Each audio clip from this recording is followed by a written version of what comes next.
Inilah negeri tetangga kita, Malaysia. Dahulu dikenal dengan nama Negeri Tanah Melayu atau Malaya. Sejak ratusan tahun lalu, sejumlah kaum migran datang ke negeri ini. Mereka ingin mengadu nasib dan salah satunya berasal dari Banua Banjar.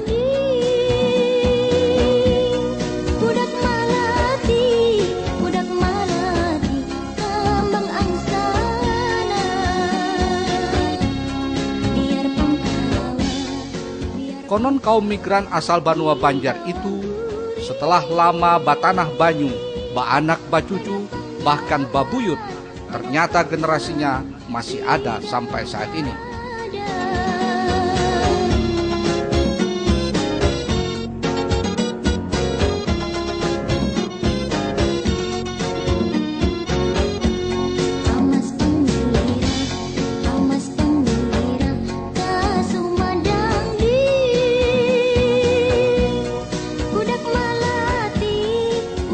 Budaya dan cara hidup mereka pun tak pernah luntur, layaknya sebagaimana di Banua. Cirinya yang paling menonjol adalah tetap berbahasa Banjar.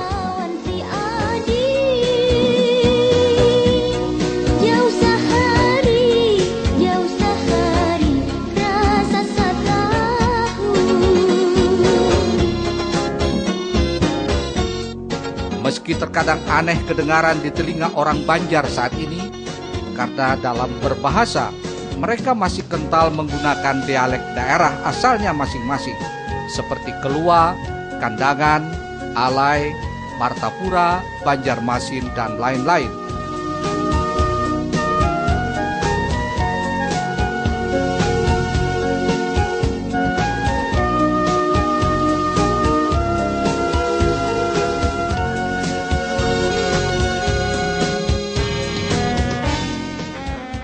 Keberhasilan dalam kehidupan dicapai oleh generasi ke generasi, mulai dari generasi pembuka hutan hingga menjadi generasi para pemimpin Malaysia.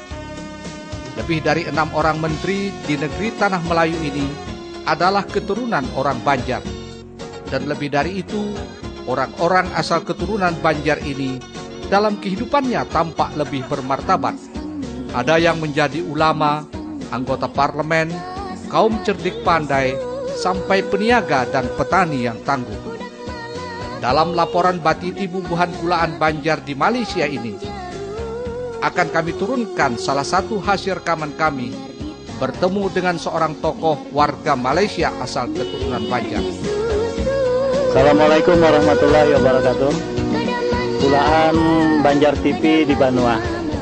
Wayah ini kami ada di Sungai Nibung. Bersama kami pada saat ini Dangsana kita Samad Awang, mewakili pengusaha dan kalangan pengusaha di Malaysia, orang kita Banjar. Beliau melihat Banjar sekarang ini dalam perspektif ekonomi, kira-kira nang kayak apa, peluang bisnis apa yang kira-kira kalau dikembangkan di Banua oleh masyarakat Banjar yang ada di Malaysia. Silakan Pak Samad Awang. Oke. Terima kasih Bapak Muhammad Ari ya. Oke, saya dah ke Banjarmasin 2 kali. Oke, maknanya bukan setakat berjalan-jalan melihat kan. Maknanya saya melihat itu dari segi perspektif ekonomi lah. Oke, kalau Banjarmasin ni kalau saya melihat ke sana ibaratkan gadis sunti yang usia 17 tahun. Belum orang magang lagi kan. Jadi terpulang pada kita macam mana nak merencanakan. Sebenarnya peluangnya banyak. Saya sudah sampai ke Banjarmasin, saya sudah sampai ke Banjarbaru, Banjarmasin. Jadi untuk membangun kita harus bermula daripada bawah. Sebabnya kalau saya lihat tu Banjarmasin tu daripada segi sumber resourcesnya, ya, sumber daya alam, tidak terlalu banyak. Contohnya tidak ada gas, tidak ada minyak, maksudnya itu. Jadi untuk membangun secara skala besar-besaran itu mungkin sukar. Tapi daripada sumber manusianya banyak, maksudnya tidak digunakan lagi. Jadi itu satu kelebihannya. Jadi kalau harus memulakan usaha adalah bermula daripada asal yang memerlukan sumber tenaga buruh atau manusia yang banyak. sama ada macam perusahaan dari tekstil ataupun perusahaan furniture, apa furniture? Ya, furniture. Macam itu kayu ataupun daripada segi perlombongan emas, berlian ataupun mungkin lebih daripada itu mungkin ada copper. Daripada segi geologinya, benda-benda atau mineral ni terdapat banyak di daerah Kalimantan. Dan apa yang saya lihat untuk segi agriculture tu bagus. Sebenarnya potensi rubber atau karet adalah lebih tinggi daripada kelapa sawit. Maknanya dalam jangka panjang, penanam getah tidak akan merasa kejatuhan harga sebab demand atau permintaan dunia itu sentiasa meningkat. Dan rubber atau karet ini tidak ada pengganti. Tidak seperti minyak sawit, ada minyak kacang soya, ada minyak apa lagi?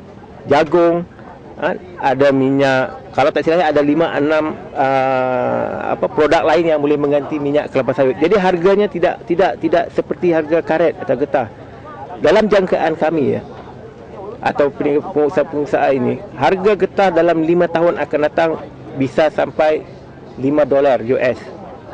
Maknanya $5 kalau Malaysia mungkin sekitar RM17 atau kalau rupiah mungkin sekitar RM40,000. Itu maknanya harga di pasaran. Jadi untuk penanam getah, potensi untuk kehilangan modal terlalu rendah dan harga tanah di sana masih relatifnya terlalu murah. Kalau uang Malaysia sekitar 2,000 satu ekar. 2,000. Kalau di Malaysia ini 20,000. Paling murah. 1 hektar. 1 hektar. Jadi bukan 1 hektar, 1 ekar. 1 ekar. Jadi untuk investasi di bidang karet ini cukup bagus. Potensinya cukup bagus. Lebih bagus daripada kelapa sawit. Itu saya memang garanti. Jadi permintaan dunia juga sekarang meningkat sebab di China, di US, mereka sekarang lebih tertumpu kepada karet daripada yang artificial rubber. Sebab artificial rubber ni dia ada banyak kelemahan. Sama ada daripada segi tahan panasnya dan juga daripada segi beberapa perkara teknikal. Jadi dia tidak boleh mengatasi karet. Jadi ini adalah potensi. Kalau boleh dikembangkan, Banjarmasin itu bisa menjadi kota karet dunia. Sebab tanahnya luas. Dan setahu saya ada 2-3 pemain saja di sana, macam Bridgestone. Bridgestone yang ada kilang baru hanya satu. Ya, Bridgestone dan itu saja. Jadi permintaan dunia semakin besar. Yang pengelolaannya masih di tahap itu juga. Jadi bila permintaannya melebihi daripada kurang daripada penawarannya, harga akan terus meningkat. Itu potensi paling besar. Baik. Ya. Pemirsa Banjar TV, itu tadi perspektif ekonomi masa depan Banua Banjar menurut Bang Samad Awang, mewakili masyarakat pengusaha Banjar yang ada di Semenanjung, Malaysia. Potensi ekonomi Banua dikatakan dinilai oleh Pepadaan di Banua, Malaysia luar biasa. Potensi karet, potensi pertambangan dan lain-lain itu pasti akan membuat Banua kita Banjar lebih bagus kalau pengelolaan dan manajemennya serta perencanaan pengelolaan sumber daya alamnya bisa lebih bagus dan lebih ditingkatkan lagi di masa-masa yang akan datang.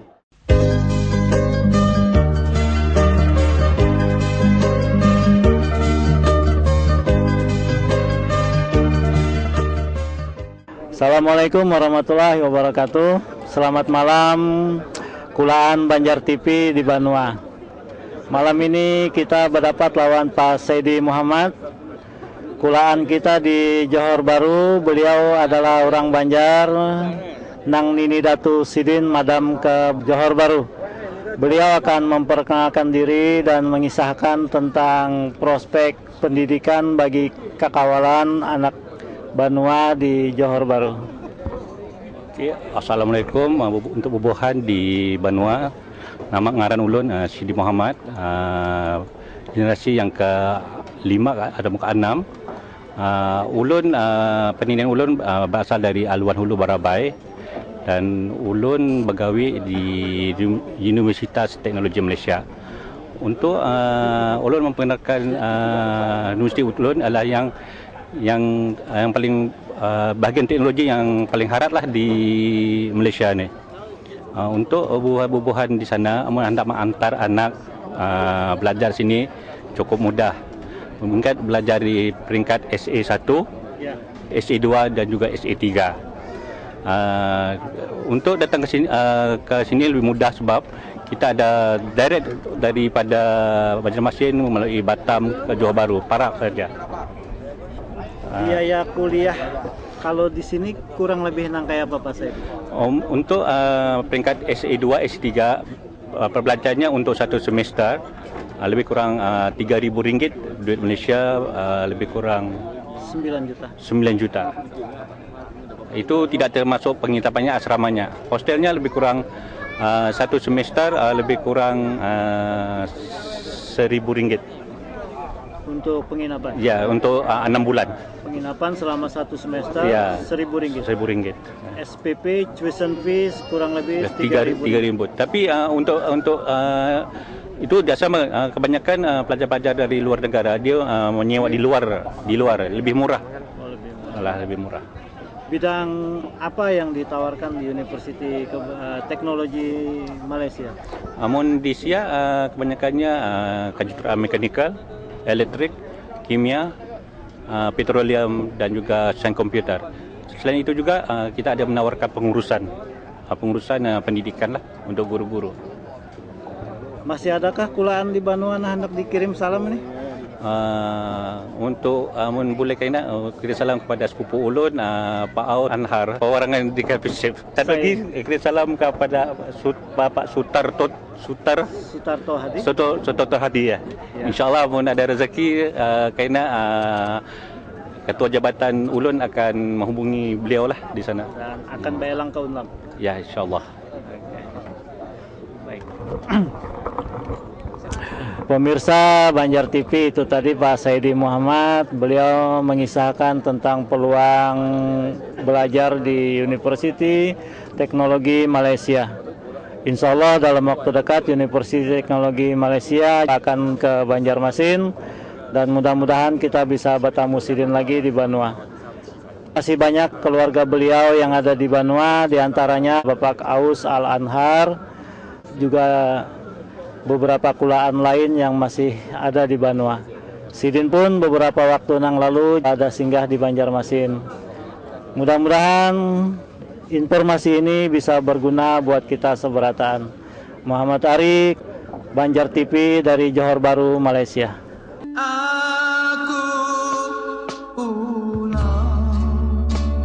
Demikian laporan Batiti Bubuhan Kulaan Banjar di Malaysia. Produksi bersama Ika Unlam dan Banjar TV. Sampai jumpa di episode berikutnya.